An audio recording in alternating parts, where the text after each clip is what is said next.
ಅಷ್ಟು ಮುದ್ದಾಗಿ ಕಾಣಿಸ್ತಾ ಇದ್ದೀರಾ ಮ್ಯಾಮ್, ಸೀರಿಯಸ್ಲಿ. ನಾವಿಬ್ರು ಹೇಳಲೇಬೇಕು. ಈಗ ನಮ್ದು ಎಷ್ಟು ಡೆಡಿಕೇಶನ್ ಅಂದ್ರೆ, ನಾವು ಆ ಕಾಲದವ್ರಲ್ವಾ, ಒಂಥರ ಓಲ್ಡ್ ಸ್ಕೂಲು. ಟೀಚರು ಸ್ಕೂಲಿಗೆ ಬನ್ನಿ ಅಂತ ಹೇಳ್ತಾರೆ ಅಷ್ಟೇ. ಟೀಚರ್ ಮುಂದೆ ಟೀಚರ್ಗಿಂತ ಮೊದಲು ಬಂದು ಕೂತ್ಕೊಳ್ಳೋರು ನಾವೇ. ಆ ಥರ ಬಾಬಿ ಅವರು ನಮ್ದು ಈ ಸಿನಿಮಾ ಪ್ರಮೋಷನ್ಗೋಸ್ಕರ ಫಸ್ಟ್ ಎಲ್ಲರೂ ನಮಸ್ಕಾರ. ಬಾಬಿ ಅವರು ಒಂದು ಗ್ರೂಪ್ ಮಾಡಿದ್ದಾರೆ.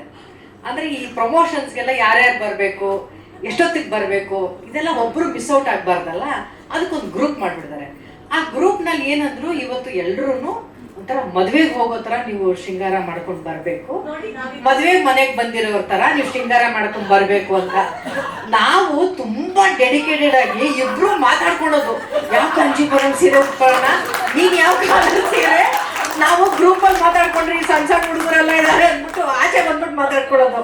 ಈ ಮಲ್ಲಿಗೆ ಹೂ ಮುಡ್ಕೊತಾ ಇದೆಯಾ, ಒಡವೆ ಹಾಕೋತಾ ಇದೆಯಾ, ಈ ಥರ ಎಲ್ಲ ಮಾತಾಡ್ಕೊಂಡು ನಾವಿಬ್ರು ಬಂದ್ವಿ. ಆದ್ರೆ ಇಲ್ಲಿ ಬಂದ ಮೇಲೆ ಗೊತ್ತಾಯ್ತು, ನಾವು ಮದುವೆಗೆ ಬಂದಿರೋರು. ಮದುವೆ ಗಂಡು ಹೆಣ್ಣು ಸ್ವಲ್ಪ ಎದ್ದು ನಿಂತ್ಕೊಳ್ಳಿ, ಇವ್ರು ಇಟ್ ಸಿಂಪಲ್ ಆಗಿ ಬಂದು, ನಾವು ಮದುವೆಗೆ ಬಂದಿರೋರ್ ತರ ಇಲ್ಲ, ಜಾತ್ರೆಗೆ ಬಂದಿರೋರ್ ತರ ಇಲ್ಲ. ನೀವ್ ಈ ತರ ನಮ್ಮ ಓಲ್ಡ್ ಸ್ಟೂಡೆಂಟ್ಸ್ ಅಂತ ನಿಮಗೆ ಗೊತ್ತಿದ್ದು, ನಮ್ ಡೆಡಿಕೇಶನ್ ನಿಮ್ಗೆ ಗೊತ್ತಿದ್ದು, ನಮ್ಮನ್ನ ಹಿಂಗ್ ಮಾಡಬಾರ್ದಾಗಿತ್ತು ನೀವು. ಅವ್ರಿಬ್ರು ಓಡೋಗಿ ಮದುವೆ ಆಗೋ ತರ ಇದ್ದಾರೆ.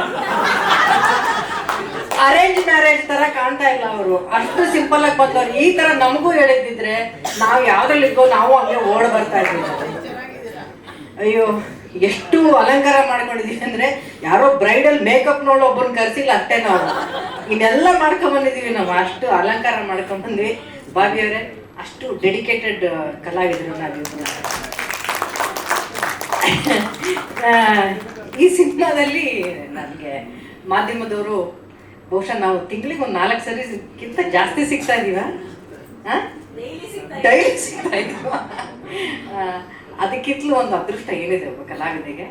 ನಾನು ರೆಡಿ ಆಗ್ತಾ ಇರ್ಬೇಕಾದ್ರೆ ಇವತ್ತು ಮನೆಯಿಂದ ಆಚೆ ಬರ್ತಾ ನನ್ನ ರೂಮಲ್ಲಿ ನೋಡ್ತಾ ಇದ್ದೆ, ಈ ವರ್ಷ ನನಗೆ ಹೆಚ್ಚು ಕಡಿಮೆ ಒಂದು 3 ಶೀಲ್ಡ್ ಇದೆ ನನ್ನ ಮನೇಲಿ. ಅಂದರೆ ಅದು ಒಂದು ಕಾಟೆ ಇರೋದು ಒಂದು 50 days 100 days ಒಂದು ಶೀಲ್ಡು, ಅದಾದಮೇಲೆ ಕೃಷ್ಣಂ ಪ್ರಣಯ ಸಖಿದು 50 ದಿನ ಪೂರೈಸಿದ್ದು, ಅದಾದಮೇಲೆ ಮಾದೇವ 25 ದಿನ ಪೂರೈಸಿದ್ದು, ಇತ್ತೀಚೆಗೆ ಯಕ್ಕ ಸಿನಿಮಾನು ಕೂಡ ನಿನ್ನೆ ಇವತ್ತು 25 ದಿನ ಪೂರೈಸಿತು. ಈ ರೀತಿ ಕನ್ನಡ ಸಿನಿಮಾಗಳು ಇಷ್ಟು ಚೆನ್ನಾಗಿ ಜನ ಪ್ರೀತಿಸ್ತಾ ಇದ್ದಾರಲ್ಲ, ಅದನ್ನ ನೋಡೋಕೆ ತುಂಬ ಖುಷಿ ಆಗುತ್ತೆ. ಅಂಥ ಸಿನಿಮಾಗಳಲ್ಲಿ ನನಗೆ ಅವಕಾಶ ಸಿಕ್ಕಿದೆಯಲ್ಲ ಅಂತ ನನಗೆ ತುಂಬಾ ಖುಷಿ ಆಗುತ್ತೆ. ಬಹುಶಃ ಆ ಸಾಲಿಗೆ ಸೇರುವಂಥ ಮತ್ತೊಂದು ಸಿನಿಮಾ ಅಂದರೆ ಅದು ಜಸ್ಟ್ ಮ್ಯಾರೇಜ್ ಅಂತ.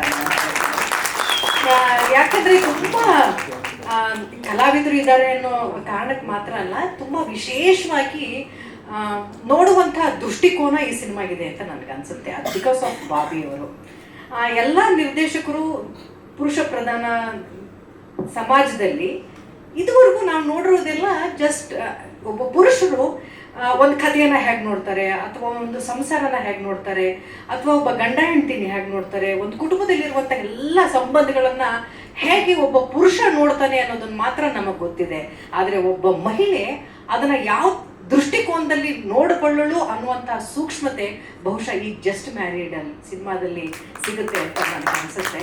ಆ ಸೂಕ್ಷ್ಮತೆಯನ್ನು ತುಂಬ ಚೆನ್ನಾಗಿ ಹೇಳಿದ್ದಾರೆ. ಆಮೇಲೆ ಅವ್ರಿಗಿರುವಂಥ ಡೆಡಿಕೇಶನ್ ಇದೆಯಲ್ಲ, I was really surprised. First time ಒಬ್ಬ ಮಹಿಳಾ ನಿರ್ದೇಶಕಿ ಅಂದಾಗ ಎಲ್ಲರಿಗೂ ಒಂದು ಅನುಮಾನ, ಮಾಡ್ತಾರಾ, ಹೇಗೆ ಮಾಡ್ತಾರೆ ಅಂತ. ಬಟ್ ನನಗೆ ಅವರು ಕತೆ ಹೇಳಿ ಆ ಕಥೆಯ ಹೇಳುವಾಗ ಅವ್ರಿಗಿರುವಂಥ ಕಾನ್ಫಿಡೆನ್ಸ್ನ ನೋಡಿದ ಮೇಲೆ ನನಗನ್ಸಿದ್ದು, ಅವರ ನಿರೀಕ್ಷೆ ಮಟ್ಟಕ್ಕೆ ನಾನು ಆ್ಯಕ್ಟ್ ಮಾಡ್ತೀನ ಅಂತ ನನಗೆ ಅನ್ನಿಸ್ತಾ ಇತ್ತು. ಅಷ್ಟು ಒಳ್ಳೆಯ ನಿರೀಕ್ಷೆ, ಅಷ್ಟು ಒಳ್ಳೆಯ ಕಾನ್ಫಿಡೆನ್ಸ್ ಇತ್ತು. ನೀವು ನಂಬಲ್ಲ, ಒಂದು ಸೀನಲ್ಲಿ ತುಂಬ ಒಂದು ದೊಡ್ಡ ಕ್ಲೈಮ್ಯಾಕ್ಸ್ ಸೀನಲ್ಲಿ ಆ ಸೀನನ್ನು ನನಗೆ ನರೇಟ್ ಮಾಡಬೇಕಾಗಿತ್ತು. ಮಾರನೇ ದಿನ ನಾವು ಶೂಟ್ಗೆ ಹೋಗಬೇಕಾಗಿತ್ತು. ಹಿಂದಿನ ದಿನ ನಾನು ಡೈರೆಕ್ಟರ್ ಜೊತೆ ಮಾತಾಡ್ತೀನಿ. ಯಾಕಂದರೆ ಅದು ತುಂಬ ದೊಡ್ಡ ಸೀನ್ಗಳಿರುವಾಗ ಅವ್ರ ಕನಸಿಗೆ ಅದು ನಿಲುಕಬೇಕು ಅನ್ನೋ ಕಾರಣಕ್ಕೋಸ್ಕರ ಅವ್ರ ಜೊತೆ ಚರ್ಚೆ ಮಾಡ್ತೀನಿ. ಬಾಬಿಯವ್ರು ನನಗೊಂದೇ ಮಾತು ಹೇಳಿದ್ರು, ನಾನು ನಿಮಗೆ ಸೀನನ್ನು ಓದಲ್ಲ, ನಿಮ್ಗೊಂದು ವಾಯ್ಸ್ ನೋಟ್ ಕಳಿಸ್ತೀನಿ ನೋಡಿ ಅಂತ ಅಂದರು. ನೀವು ಸಿನಿಮಾ ರಿಲೀಸ್ ಆದಮೇಲೆ ಆ ಕ್ಯಾರೆಕ್ಟರ್ ಏನು ಮಾತಾಡಿರುತ್ತೆ ವಿತ್ ರಿಕಾರ್ಡಿಂಗ್, ಆ ಡೈಲಾಗ್ನ ಲೆಂತು, ಆ ಮಾಡ್ಯುಲೇಷನ್ ಹೇಗಿರುತ್ತೆ ಅದನ್ನು ವಿತ್ ರಿಕಾರ್ಡಿಂಗ್ ಡೈಲಾಗ್ ಅವರೇ ಹೇಳ್ತಾ ನಮಗೊಂದು ವಾಯ್ಸ್ ನೋಟ್ ಕಳಿಸಿದ್ರು. ಸಿನಿಮಾದಲ್ಲಿ ನಾನು ಆ್ಯಕ್ಟ್ ಮಾಡ್ಬೇಕಾದ್ರೆ ನನಗೆ ಹೆಚ್ಚು ಡೈಲಾಗ್ ಇರಲಿಲ್ಲ ಕೆಲವು ಸೀನಲ್ಲಿ. ಅವರು ಅದನ್ನು ಅವರ ಡೈಲಾಗ್ನ ಪ್ಲೇ ಮಾಡ್ತಾ ಇದ್ರು ಸ್ಪೀಕರಲ್ಲಿ. ಅವ್ರು ಆವಾಗಲೇ ಹೇಳಿದಾಗೆ ಸಂಗೀತನ ಹೇಗೆ ಪ್ಲೇ ಮಾಡ್ತಾ ಇದ್ರು, ನನಗೆ ಆಡಿಯೋ ಅವರ ಡೈಲಾಗ್ ಬರ್ತಾ ಇತ್ತು, ಅದರ ಜೊತೆಗೆ ರಿಕಾರ್ಡಿಂಗ್ ಬರ್ತಾ ಇತ್ತು. ಅಂದರೆ ಆ ಮೂಡ್ ಎಷ್ಟು ಚೆನ್ನಾಗಿ ಸೆಟ್ ಆಗ್ತಾ ಇತ್ತು ಅಂದರೆ ನನಗೆ ನಾವು ಮಾಡಿರೋ ಕೆಲಸ ಏನಾದ್ರು ತುಂಬ ಚೆನ್ನಾಗಿದೆ ಅಂತ ನಿಮ್ಗೆ ಈ ಸಿನಿಮಾದಲ್ಲಿ ಅನಿಸಿದ್ರೆ ಅದು 90% ಕ್ರೆಡಿಟ್ ಅವ್ರಿಗೆ ಹೋಗಬೇಕು. ಅಷ್ಟು ಚೆನ್ನಾಗಿ ನೀವು ಅದನ್ನು ಹ್ಯಾಂಡಲ್ ಮಾಡಿದ್ರಿ ಅಂತ ಹೇಳಿದಲ್ಲೇ ನನ್ನ ಗೆಟಪ್ಪಿಂದ ಹಿಡಿದು ನಾವು ತುಂಬ ಚರ್ಚೆ ಮಾಡಿದ್ದೀವಿ. ಅವರು ಇದು ಹೀಗೆ ಇರಬೇಕು, ನೀವು ಡ್ರೆಸ್ನ ಹೀಗೆ ಮಾಡಬೇಕು ಅಂತ ಅವ್ರು ಕೊಡೋ ಇನ್ಪುಟ್ಗಳಲ್ಲಿ ನಾನು ಜಾಸ್ತಿ ಹೋಮ್ವರ್ಕ್ ಮಾಡಿ ನಾನೇ ನಿಂತು ಅದನ್ನೆಲ್ಲ ಬಿಗ್ಗೆಲ್ಲ ರೆಡಿ ಮಾಡಿಸ್ಕೊಂಡು, ಯಾಕೆಂದರೆ ನೀವು ಅಷ್ಟು ಬಡ್ತಿ ಕೊಟ್ಟಿದ್ದೀರ ನನಗೆ, ಆ ಬಿಳಿ ಕೂದಲೆಲ್ಲ ನೋಡಿ ಅದನ್ನೆಲ್ಲ, ಆ ಡೆಡಿಕೇಶನ್ ಬಹುಶಃ ಅವ್ರಿಗೆ ಅದ್ರ ಮೇಲಿರುವಂಥ ಶ್ರದ್ಧೆಯಿಂದ ಬಂದಿದ್ದು ಅಂತ ಹೇಳ್ತೀನಿ. ಒಳ್ಳೆಯ ತಾರಾಗಣ ಈ ಸಿನಿಮಾದಲ್ಲಿ. ನನ್ನ ಬೆಸ್ಟ್ ಕೋ ಆ್ಯಕ್ಟರ್ ಇದುವರೆಗೂ ನಾನು ಸಿನಿಮಾ ಇಂಡಸ್ಟ್ರೀಲಿ ತುಂಬ ಜನ ಒಳ್ಳೊಳ್ಳೆ ಕಲಾವಿದರ ಜೊತೆ ಕೆಲಸ ಮಾಡಿದ್ದೀನಿ, ಆದರೆ ಬೆಸ್ಟ್ ಕೋ ಆ್ಯಕ್ಟರ್ ಅಂದರೆ ಅದು ದೇವರಾಜ್ ಸರ್ ಅಂತ ಹೇಳ್ತೀನಿ. ಅವ್ರ ಜೊತೆ ಕೆಲಸ ಮಾಡಿದ್ದು ತುಂಬಾ ಖುಷಿ ಇತ್ತು ನನಗೆ. ಬಾಬಿಯವ್ರಿಗೆ ಹೇಳಿದೆ, ಬಹಳ ವರ್ಷ ಆಗಿತ್ತು ನಾನು ಅವ್ರ ಜೊತೆ ಆ್ಯಕ್ಟ್ ಮಾಡಿ, ಅವ್ರ ಜೊತೆ ಮತ್ತೆ ಮಾಡ್ತಾ ಇದ್ದೀನಿ, ಖುಷಿ ಇದೆ ಅಂತ ಹೇಳಿ ನಾನು ಈ ಸಿನಿಮಾ ಒಳಗಡೆ ಬಂದೆ. ಅದಾದಮೇಲೆ ಸೆಟ್ಟಲ್ಲಿ ನೋಡಿದಾಗ ಈಗಿನ ಕಾಲದ ಯಂಗ್ಸ್ಟರ್ಸ್ ಹುಡುಗರು ಇದ್ದಾರಲ್ಲ, ನಿಜಕ್ಕೂ ನಾನು ಯಾವಾಗಲೂ ತುಂಬ ಸೂಕ್ಷ್ಮವಾಗಿ ನೋಡ್ತಾ ಇರ್ತೀನಿ. ನಾವಂತ ಓಲ್ಡ್ ಸ್ಕೂಲ್ ಅನ್ಸ್ಕೊಳ್ತೀವಿ, ಈ ಹುಡುಗರು ತುಂಬ ಸೂಕ್ಷ್ಮವಾಗಿ ಏನೇನೋ ಮಾಡ್ತಾ ಇರ್ತಾರೆ. ಅದನ್ನೆಲ್ಲ ನೋಡ್ತಾ ಇದ್ರೆ ನಾನು ಕಲಿಯೋಕ್ಕೆ ಸಾಕಷ್ಟು ಇರುತ್ತೆ ಅಂತ ಅಂದ್ಕೊಳ್ತೀನಿ. ಆ ಥರ ನಾನು ತುಂಬ ಪ್ರೀತಿಯಿಂದ ಪ್ರತಿಯೊಂದು ಫ್ರೇಮು ನನ್ನ ಜೊತೆಲಿರುವಾಗ ನಾನು ನೋಡ್ತೀನಿ ಅಂತಂದರೆ ದಟ್ ಈಸ್ ಅಂಕಿತಾ. ತುಂಬ ಮುದ್ದಾಗಿ ಆ್ಯಕ್ಟ್ ಮಾಡ್ತಾಳೆ. ಬಹುಶಃ ಕನ್ನಡಕ್ಕೆ ಏನು ಹೇಳ್ತೀನಿ, ಈ ಥರದ್ದು ಒಬ್ಬ ಕಲಾವಿದರ ಅವಶ್ಯಕತೆ ಇದೆ ಅಂತ ಹೇಳ್ತೀನಿ. ಆ ಒಂದು ಫಿಲಿಪ್ ದ ಬ್ಲ್ಯಾಂಕ್ಸ್ ಅಥವಾ ಆ ಒಂದು ಗ್ಯಾಪ್ನ ತುಂಬುವಂಥ ಒಬ್ಬ ಕಲಾವಿದೆ ಅಂಕಿತಾ ನಿಜವಾಗ್ಲೂ ಆಗ್ತಾಳೆ ಅಂತ ನನಗೆ ಅನಿಸುತ್ತೆ. ಕನ್ನಡದಲ್ಲಿ ಭಗವಂತ ನಿನಗೆ ಒಳ್ಳೊಳ್ಳೆ ಪಾತ್ರಗಳು ಸಿಗಲಿ ಅಂತ ನಾನು ಹೇಳ್ತೀನಿ. ನಿನ್ನ ನಡತೆ ಆಗಿರ್ಬೋದು, ನಿನಗಿರುವಂಥ ಗೌರವ ಆಗಿರ್ಬೋದು, ನಿನಗಿರುವಂಥ ಶ್ರದ್ಧೆ ಆಗಿರ್ಬೋದು, ಬಹುಶಃ ಒಳ್ಳೆ ಪಾತ್ರಗಳು ಸಿಕ್ಕರೆ ನೀನು ಕನ್ನಡದಲ್ಲಿ ಯಾವತ್ತೂ ಮರೆಯೋಕ್ಕಾಗದೇ ಇರುವಂಥ ಒಬ್ಬ ನಾಯಕಿ ಆಗ್ತೀಯ. ಆ ಒಂದು ಅವಕಾಶ ನಿಮಗೆ ಚಿತ್ರರಂಗ ಮಾಡಿಕೊಡ್ಲಿ ಅಂತ ಕೇಳ್ಕೊಳ್ತೀನಿ ಪುಟ್ಟ. All the best. And again shine. ಅವರು ಆ ಸರಳತೆ, ಆಮೇಲೆ ಹೊಸದೇನೋ ಕಲಿಬೇಕು ಅಂತ ಅಷ್ಟು ಲೀಲಾಜಲವಾಗಿ ಆ್ಯಕ್ಟ್ ಮಾಡೋದಿದೆಯಲ್ಲ, ನಾವೆಲ್ಲ ಮೈ ಮೇಲೆ ದೇವ್ರು ಬಂದಂಗೆ ಆಡ್ತಾ ಇರ್ತೀವಿ. ಒಂದು ಸೀನ್ ಕೊಟ್ಬಿಟ್ರೆ ಅಯ್ಯೋ ಅದೇ ಮೂಡಲ್ಲೇ ಇರ್ತೀವಿ ನಾವು. ಆ ಮೂಡಿಂದ ಆಚೆ ಹೋಗೋಕ್ಕಾಗಲ್ಲ. ನಾನು ಸಿಕ್ಕಾಬಿಡೆ ತಲೆ ಕೆಡಿಸ್ಕೊಳ್ತಾ ಇರ್ತೀನಿ. ಒಂದು ಶಾರ್ಟಲ್ಲಿ ಅದು ಚೆನ್ನಾಗಿತ್ತಾ, ಇದು ಚೆನ್ನಾಗಿಲ್ವಾ, ಓಡೋಗೋದು ಮಾನಿಟ್ರಲ್ಲಿ, ಮೇಡಮ್ 1 more ಅನ್ನೋದು. ಆ ಹುಡುಗ ಎಷ್ಟು ಸಲೀಸಾಗಿ ಮಾಡ್ತಾ ಇದ್ರು ಅಂದರೆ ಅದು ಡೈಲಾಗ್ ಹೇಳಿ ಮುಗಿಸಿದ್ರ ಅಂತಲೇ ಗೊತ್ತಾಗ್ತಾ ಇರಲಿಲ್ಲ, ಅಷ್ಟು ಈಸಿಯಾಗಿ ಆ್ಯಕ್ಟ್ ಮಾಡ್ತಾಯಿದ್ರು. ಶೈನ್ ಶೆಟ್ಟಿ ಅವರೇ, ಈ ಸಿನಿಮಾದಾದ್ಮೇಲೆ ದೊಡ್ಡ ಹೀರೋ ಆಗಿ ಶೈನ್ ಆಗಿ ನೀವು ಅಂತ ಹೇಳ್ತೀನಿ. It's a beautiful star cast. ಆಮೇಲೆ ಅಜಿನೇಶ್ ಸರ್, ನಾನು ನಿಮಗೆ ಥ್ಯಾಂಕ್ಸ್ ಹೇಳಲೇಬೇಕು. ಈ ಪಾತ್ರದಲ್ಲಿ ನನಗೆ ಅವಕಾಶ ಕೊಟ್ಟಿದ್ದಕ್ಕಲ್ಲ, ಒಬ್ಬ ಮಹಿಳಾ ನಿರ್ದೇಶಕರಿಗೆ ಅವಕಾಶ ಕೊಟ್ಟಿದ್ದಕ್ಕೆ ಥ್ಯಾಂಕ್ಸ್ ಹೇಳಬೇಕು. ಯಾವಾಗಲೂ ಹೇಳ್ತಾ ಇರ್ತೀನಿ ಸರ್, ನಾನು ಹೆಣ್ಮಕ್ಳು ಅನ್ನೋ ಕಾರಣಕ್ಕೆ ಹೆಣ್ಮಕ್ಳ ಮೇಲೆ ಅನುಕಂಪ ಬೇಡ, ಅವಕಾಶ ಬೇಕು ಅಂತ. ಅನುಕಂಪಕ್ಕಿಂತ ಹೆಚ್ಚಾಗಿ ನೀವು ಅವಕಾಶ ಮಾಡಿಕೊಟ್ಟಿದ್ದೀರಿ ಬಾಬಿ ಅವರಿಗೆ, ಅವ್ರ ಮೇಲೆ ನಂಬಿಕೆ ಇಟ್ಟಿದ್ದೀರಿ. ಬಹುಶಃ ನಿಮ್ಮ ನಂಬಿಕೆಗೂ ಮೀರಿ ಅವರು ಒಳ್ಳೆ ಕೆಲಸ ಈ ಸಿನಿಮಾದಲ್ಲಿ ಮಾಡಿದ್ದಾರೆ ಅಂತ ನನಗೆ ಅನಿಸುತ್ತೆ.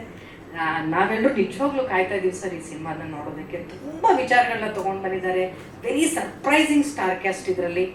ನನ್ನ ಗೆಳತಿ ಅಂತೂ ಸಿಕ್ಕಾಬಡೆ ಮುದ್ದಾಗಿ ಕಾಣ್ತಾಳೆ. ಅವಳು ಎಷ್ಟು ಮುದ್ದಾಗಿ ಮಾತಾಡ್ತಾಳೋ ಅಷ್ಟೇ ಮುದ್ದಾಗಿ ಕಾಣ್ತಾಳೆ ನನ್ನ ಗೆಳತಿ. ಆಮೇಲೆ ಹೇಮಂತ್ ಸರ್, ತುಂಬಾ ಖುಷಿ ಆಗುತ್ತೆ ನಿಮ್ಮೆಲ್ಲರ ಜೊತೆ ಕೆಲಸ ಮಾಡಿದ್ದು. ಆ್ಯಂಡ್ ಡ್ಯಾನ್ಸ್ ಮಾಸ್ಟರ್, ನಾನು ಹೇಳ್ತಾ ಇದ್ದೆ ಈ ವಯಸ್ಸಾದವ್ಳು ಕೇಳಿ ಡ್ಯಾನ್ಸ್ ಮಾಡಿಸ್ಬೇಕಾ, ಇದರಲ್ಲಿ ವಯಸ್ಸಾದವ್ಳು ಕ್ಯಾರೆಕ್ಟರ್ ನನಗೆ, ನಾನು ಡ್ಯಾನ್ಸ್ ಮಾಡಲ್ಲ ಅಂತ ಬಾಬಿ ಅವರು ಮತ್ತು ನಮ್ಮ ಕೊರಿಯೋಗ್ರಾಫರ್ ಮೇಡಮ್ ಬಿಡ್ಲೇ ಇಲ್ಲ.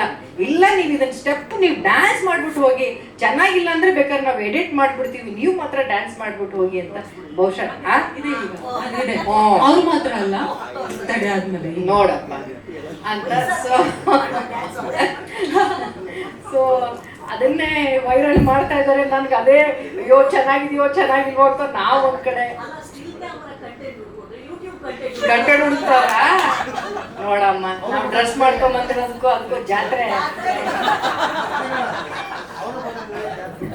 ಯಾರು ಅವ್ರ ಕನ್ನಡಕ ನಿಲ್ಲಿಸ್ತೀನಿ, ಇಲ್ಲೊಂದು ಕನ್ನಡಕ ಇದೆ, ಬ್ರೇಕ್ ಟು ಬಿ ಅಂತ ಒಂದು ಕನ್ನಡಕ ಇದೆ, ಅದು ಹಾಕ್ಬಿಟ್ಟು ನಿಲ್ಲಿಸ್ತೀನಿ ನಿಮ್ಮ ಪಕ್ಕದಲ್ಲಿ. 22ನೇ ತಾರೀಕು ಈ ಸಿನಿಮಾ ಬಿಡುಗಡೆ ಆಗ್ತಾ ಇದೆ. ದಯವಿಟ್ಟು ಎಲ್ಲರೂ ಚಿತ್ರಮಂದಿರಕ್ಕೆ ಹೋಗಿ ಸಿನಿಮಾ ನೋಡಿ ಅಂತ ಕೇಳ್ಕೊಳ್ತಾ ಇದ್ದೀವಿ ಪ್ರೀತಿಯಿಂದ. ಆದರೆ ಇತ್ತೀಚಿನ ದಿನಗಳಲ್ಲಿ ಕನ್ನಡ ಸಿನಿಮಾಗಳಲ್ಲಿ ಒಳ್ಳೆ ಕಂಟೆಂಟ್ ಇರುವ ಸಿನಿಮಾಗಳಿಗೆ ಪ್ರೇಕ್ಷಕರು ಕೈ ಯಾವತ್ತೂ ಕೊಟ್ಟಿಲ್ಲ, ಜನ ಕೈ ಹಿಡಿದಿದ್ದಾರೆ. ಈ ಸಿನಿಮಾಗೂ ಕೂಡ ಜನ ಅಥವಾ ಕನ್ನಡಿಗರು ಪ್ರೋತ್ಸಾಹಿಸ್ತಾರೆ ಅನ್ನುವಂಥ ನಂಬಿಕೆಯಿಂದ ಈ ಒಂದು ಸಿನಿಮಾವನ್ನು 22ನೇ ತಾರೀಕು ನೀವೆಲ್ಲರೂ ನೋಡಿದ್ಮೇಲೆ ಒಳ್ಳೊಳ್ಳೆ ರಿವ್ಯೂಸ್ಗಳನ್ನ ಕೊಡಿ, ಈ ಸಿನಿಮಾವನ್ನು ಹಾರೈಸಿ ಅಂತ ಕೇಳ್ಕೊಳ್ತೀನಿ. And thanks for this opportunity. Thank you.